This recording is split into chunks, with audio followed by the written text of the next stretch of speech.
Okay, we're back now. We're still here at the Kepler Neighborhood School. I am here with Superintendent Ricky Dillon again, and we're talking about, I've seen all of the classrooms, I've met some of the students, and I've met some of the teachers. So let's talk about how you recruit teachers, how you make sure that you're getting the most enthusiastic or the best teachers to teach here at the Kepler Neighborhood School. When we say we are the best, we actually are the best. We have a retention rate of 95%. Oh my goodness. Yes. So we recruit like any other school. However, we do have 95% retention rate. And those are the teachers who end up leaving because of the personal obligations, Sure. or they wanted to choose a different career for themselves. But then, most of them have master's degrees and clear credentials. A few of them are working on induction program, which is supported by Fresno County, and also State of California, CDE.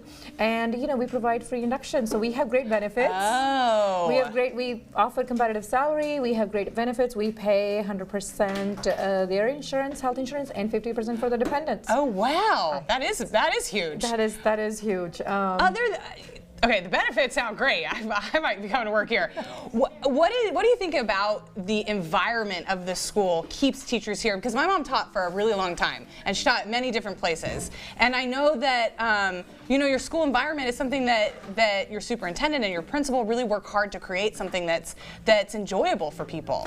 That I owe it to that environment, the positive culture environment we have, I owe it to our staff and students. They really make us feeling at home. And when people say, don't trust people when they're saying feeling at home, it actually really means feeling at home. You can check our retention rate, and then how people are just helping other colleagues, and then how they're getting promoted within, and how they're going out and getting degrees and coming back. Sure. So that really speaks a lot of volume, what we give, and then the tangible effects that we see on our kiddos growth, that's just amazing. So the culture is highly recognized and highly supported by the community.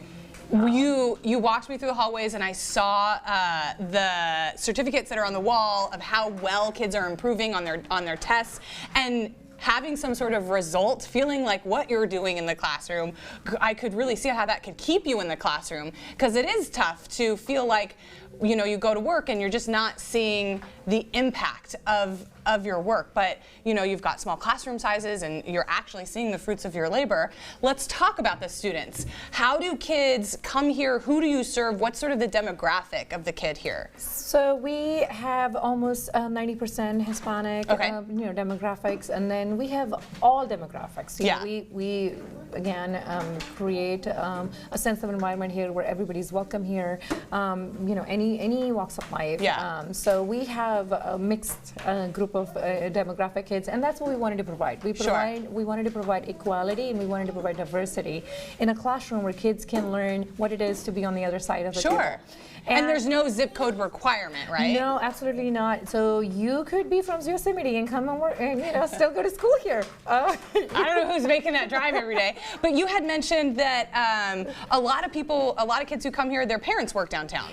Yeah, most of their parents work here downtown. My kid goes here. We have a lot of staff members. Their kid goes here. So so it's and then kids who we do have people actually who are coming from the other side of the town, just because that's what they want to see in a school, or that's what they want out of their child. But no zip code restrictions, honestly.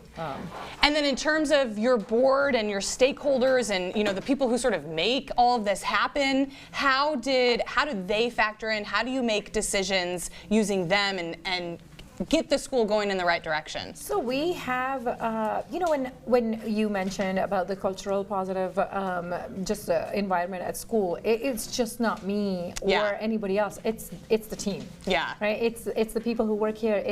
We have elected board. We have 5 members. They come from different walks of life. They work in educational sectors, or they're in a nonprofit sectors. They come and then they see that great things we're doing. And then we evaluate our feedback or strategic just mission and the vision of the school with our stakeholders such as Fresno County Superintendent of Eds, and then just overall anybody who is either involved with school as a parent or as a contractor or as an employee.